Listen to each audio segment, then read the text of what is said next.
I'm going to start off with a question. Why do you keep buying Apple? What keeps you coming back? And have you ever been tempted to move away? And what stopped you from moving away?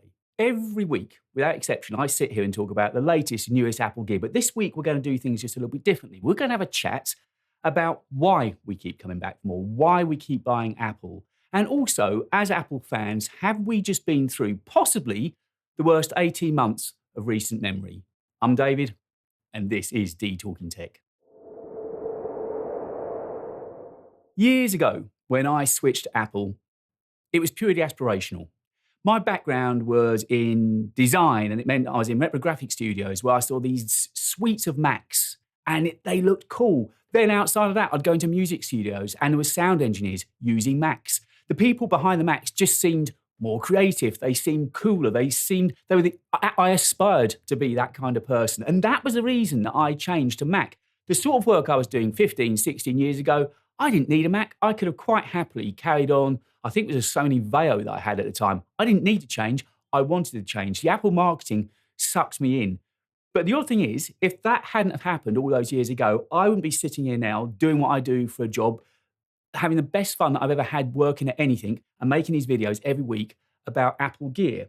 No sooner did I get a Mac, my first Mac was the MacBook Air, one of the ones on the shelf behind me, then I switched from BlackBerry to an iPhone. After I'd got the iPhone, then I got the iPad. And before I knew it, I was part of this ecosystem, something I never knew was a thing. I wasn't in the Apple world at that point. I didn't know that was a thing. But suddenly I was there, and I've got no reason to want to change. Being in the Apple world, in the Apple ecosystem, works brilliantly for me. I hammer my Macs and all of my devices day after day, and they deliver on the core things that I want them to deliver. But that's not to say that we haven't been through a shocking 18 months as Apple users. We've watched the company really struggle and really suffer. And it's been such a shame. I think we all care about the company. We want them to do well. It's important that the company does well. Apple is tied to people's pensions. It's fundamentally important that the company does well. And to see them struggle as much as they have done over the past 18 months has been pitiful. It's been such a shame to watch. During that time, I questioned whether it was the leadership that was at fault. Yes, I called out Tim Cook because he is the figurehead. He is the CEO. It's not just him, we're aware of that, but he makes some very weighty decisions. From what we're told, he's very hands-on with the company. None of these big decisions get made without him, and rightly so. He is the CEO. And I felt that time had come to change. We all have our moment in the sun. We all have our glory days. I think you could possibly look at Johnny Ive and think we all have our glory days of when we're at the absolute peak, the zenith of our game. And maybe the board had just been through it too many times. Maybe they'd lost their sparkle. That was certainly my feeling. They'd lost their edge. They'd lost that dynamic enthusiasm that youth sometimes can bring to it. Now, you need an experience of youth and maturity to make a company great. But I just thought that possibly this leadership circle that we're so used to now had been through it too many times, and they'd lost that energy that we used to associate with Apple. I called them out, and I think I've been proven wrong. And we'll talk about that later on. But I think there are just signs now that the company has come through that low patch, a really low patch, and is starting to come out the other side. I think I might be wrong, and hopefully we'll get to that a little bit later on. WWDC 2024 was a low point for them. It turns out that they basically lied to us. They sent people out in front of the camera at WWDC to tell us about things that Apple Intelligence was going to do with Apple Intent and so on, and App Intent, and they didn't have the factual engineering to back that up. Those things never existed. They never, ever existed. It turns out that in the event, the hands-on event after WWDC 24, the red flag should have been raised then because there was no devices with these new features running. We should have sussed then that something didn't add up. But of course, we're all caught up in a moment, and we didn't begin to see what had gone before us until too late. They basically lied to us about Apple Intelligence, and they paid heavily for it. They became the butt of jokes, and rightly so. We should expect more from a company that can be and has been as innovative as Apple. The battling with, or the change of guard with Apple really started, I suppose, 4 or 5 years ago with the Epic versus Apple battle. Now, they kind of won the war on that. They kept their app store, but that wasn't enough for them. Apple always have this idea that there's one playbook, it's our way or no way. And this year, it saw Apple at their worst. It saw their arrogance and their hubris where they just decided, we're going to win this. We're going to do it our way. We're going to keep pushing and pushing and pushing. They pushed through the courts. They basically lied in courts. And that's not me saying that. There's paperwork to back that up. If you look back early this year, Alex Roman, who is the vice president of finance at Apple, and Apple themselves were being threatened with criminal contempt proceedings. Things had got that bad. The American judicial system had got so wound up and annoyed at Apple, they threatened them with criminal proceedings on an individual. That's how bad things have got. The term malicious compliance came about because Apple kept doing just enough to try and go to the letter of the law. Look at the mess that's gone on in the EU. There's some right and some wrong there from Apple. But equally, Apple has always decided it's their way.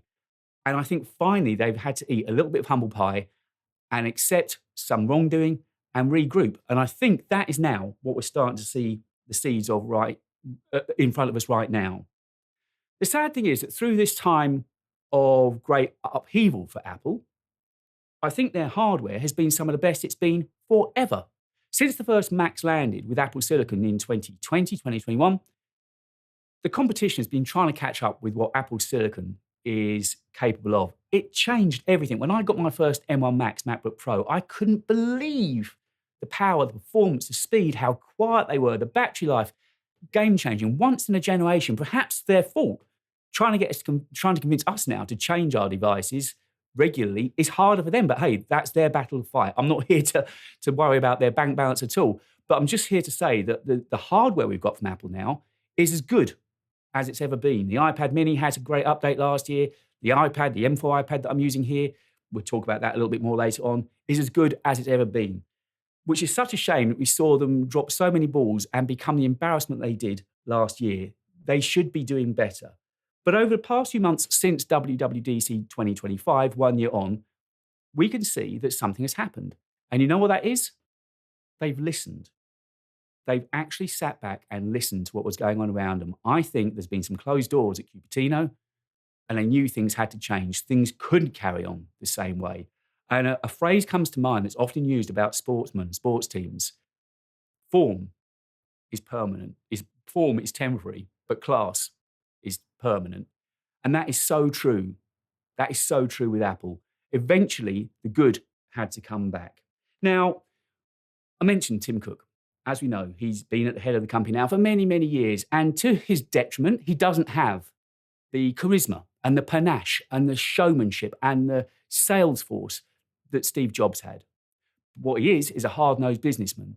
Now, where I'd criticised him for being too staid and not being innovative and not being exciting enough, he is a hard-nosed businessman, and he has taken his company to heights that I don't think Steve Jobs ever could have. Look at what's happened since Tim Cook has been in the number one seat. We've had AirPods, we've had Apple Watch, we've had Vision Pro. If that was my legacy, and I was heading somewhere near to retirement, that's not a bad legacy to rest back on, I don't think. You can look back on your working life and think, if those three categories alone were all that happened while I was a CEO of a major company, job well done. I think we're all allowed one duff year after that record, but that's not enough. Don't forget, it's not only those bits of hardware I'm talking about. Apple Services has become huge under the watch of Tim Cook, and TV, Apple TV, and movies. Apple is now a movie company, a full-blown movie company. You must have heard all the fuss that went on this year about the F1 movie from Apple.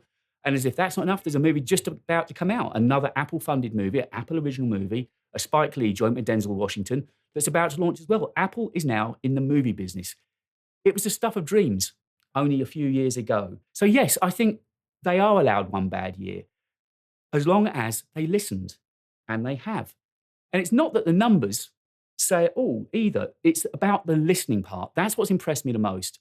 They have listened. Now, it's no coincidence, I'm sure, that suddenly, out of nowhere, all the OS were renamed with the year name, as you know, 26, OS 26, for everything, for iOS, for iPad OS, for Apple TV, Vision OS. Everything has now got 26. Why? They wanted to draw a line in the sand. This is the new Apple moving forward. And with the launch of the new OS, everyone was ready just to throw stones at them and say, oh, here it is again. It's nothing more than a lick of paint. I'm here to tell you that's not the case. Now, I haven't had a great deal of experience with the new OS for Mac, but certainly on iPad, and most definitely iOS 26 on the iPhone is amazing.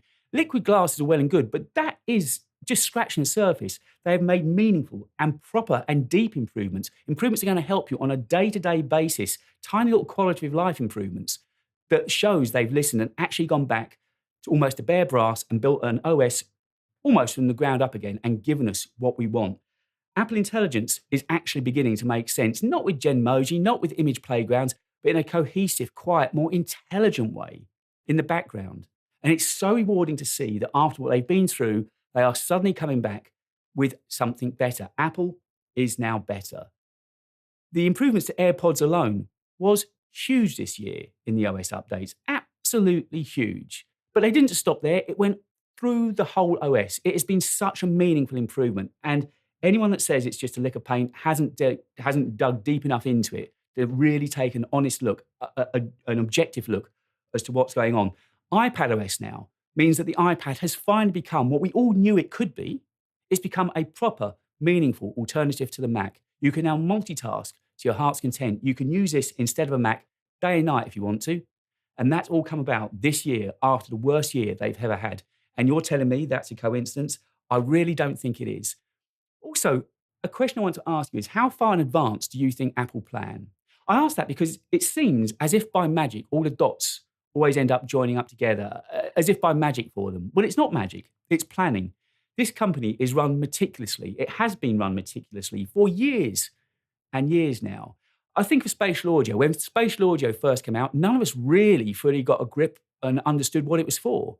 Suddenly, years down the line, we get Vision Pro, and spatial audio is front and central to that user experience. It all makes sense. Who's to say that liquid glass that we first saw really on Vision Pro, and now we're seeing across the board on all Mac OS, who's to say that isn't them making a segue into Apple glasses? We need a transparent UI. Maybe that's the way forward. I wouldn't put it past them, you know.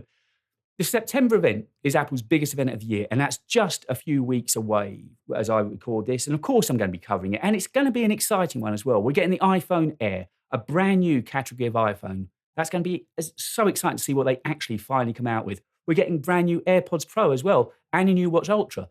And then a few months down the line, we're supposed to be getting MacBooks with 5G connectivity. Next year, we get the iPhone foldable. We're getting the first foldable iPhone. And Apple are rumoured to be leaning heavily into the smart home. And if they throw their weight behind the smart home, who's to say that they won't make a real good working of it? And suddenly we'll get an Apple home that we've all wanted, that we've all desired. It is a really exciting time. And I think this has all come about because of the bad year that they had. Of course, some of these plans were being seeded before that, but I think they pressed the button, regrouped, and they decided they can get back to being what they used to be. The tech world needs Apple to be innovative. The tech world in general, in a wider platform, needs Apple to be at the top of their game. Why? Because it's a vortex. If Apple are exciting the tech world, if they're innovating and developing, everything gets caught up in this spinning vortex. The tech world is a better place when Apple is on top of their game. And I said early on that I had blamed the Apple leadership, and I think I was wrong. I've never been more happy than to be proven wrong. It shows real signs at the moment. They've grown up. The fact that Apple could listen, we didn't think that was possible a few short months ago, but they actually licked their wounds in public. There was almost an apology at WWDC 25 over Apple Intelligence, and who'd have thought that would ever be seen at an event from Apple? It shows that I think they've made mistakes. Behind closed doors, they had discussions. I'm sure they had discussions. They know what they did wrong. They know that they should never put those people out in front of camera to tell us about features that never existed. We're all due one bad day at the office. I think we've seen Apple very publicly and very visibly go through that bad day. But the true test of anybody, any company, is how you bounce back. And there are signs there that Apple is coming back bigger and better than ever. I'm going to get it right this time. Don't forget, form is temporary, class is permanent. I'd love to know your thoughts, though. You're watching this video because you feel as impassioned about Apple as I do. I'd love to know your thoughts of what you think we've been through over this past 18 months, and if, like me, you can see signs of a brighter future ahead. I've mentioned just a moment ago how good I think iOS 26 is. There's a video on screen now where I'm going through some of my highlights, some of the more hidden features that you might not know about that I think you'll really enjoy.